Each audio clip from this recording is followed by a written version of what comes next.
This video is made possible by my patrons on Patreon.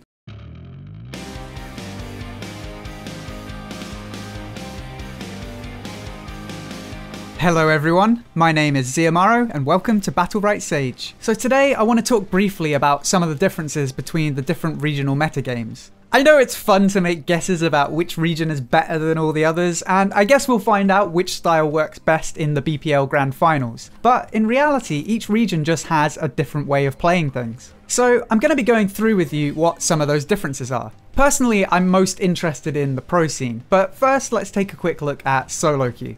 Part of the reason why I prefer to focus on pro games is because we have access to a lot more in-depth stats. So a lot of the differences in solo queue are purely down to observations. One of the most obvious differences between EU and NA is how aggressively people play. There's less of a difference in solo queue, but it's still there. North America just plays a lot more aggressively. The all-in, Rygon and older kind of style is a lot more popular in NA, while EU has a slight preference towards slower comps with tanky melee such as Thorn or Bacco. South America actually has a style that falls somewhere in between. I would say that they fall closer towards the EU meta in that they're a little more passive, methodical and objective oriented. But there are actually some interesting differences in the South American mindset that I'll get into later.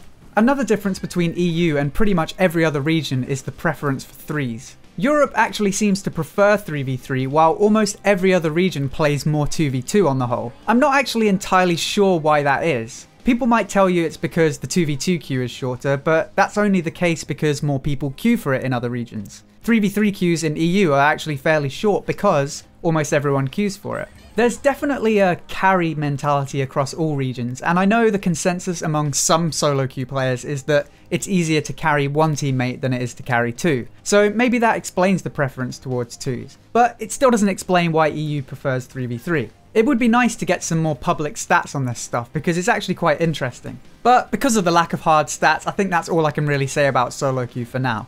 Onto the pro meta. This is where the meta divides more considerably, I think. If you haven't already, you should check out the pick and win rates for BPL so far. I'll display the stats on screen, but I'll also leave a link for you in the video description. Bear in mind, these are stats from only a handful of teams in each region, so the pick and win rates can be heavily skewed by just one or two players. One example being Hot Biscuit's Ashka. So for that reason, take everything with a grain of salt, but you can still see some patterns. To me, some of the most obvious trends in each region are America's preference towards Rygon and double support comps, Europe's heavy use of Thorn, Bacco and Jamong, and most interestingly to me, South America have been picking the champions who came out best from the last patch. Blossom received heavy buffs, so she was picked a lot in South America. Thorn and Rook were significantly buffed, so they were also picked. And as for ranged, Ashka is the most common pick in South America, and while he wasn't actually changed in the most recent patch, a lot of his counters and competition were nerfed. So for that reason, he's actually in a lot better place even though he hasn't had any changes. It's also worth noting that Ulrich is still a very popular pick across all regions. But here's the thing that I find super interesting.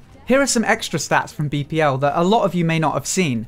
Here we have stuff like average match duration, time until first death, win percentage after the first orb is taken, plus energy and life pickups. So straight away, no surprises here. Due to NA's hyper-aggressive playstyle, their average round duration is a lot shorter. The number of orbs taken is also lower, but some of that is down to the short round duration. Even so, orbs taken per second of gameplay is slightly higher in Europe, and significantly higher in South America. The number of rounds only tells you how close the games are really, and it's highest in South America. And if you've been watching, you'll know how close some of those games have been. So I don't think anyone is shocked by the fact that North America is the most aggressive region. But here's what really caught my eye. In Europe and North America, the team that won the first orb had a slightly higher probability of winning. While in South America, there's an opposite correlation. South America also take a lot more of the small pickups around the map. I was actually speaking to Picato about this the other day. He's Stunlock's esport guy, in case you didn't know. There was a game between two Brazilian teams where the winning team won 11 orbs in the entire match, while the losing team won 40.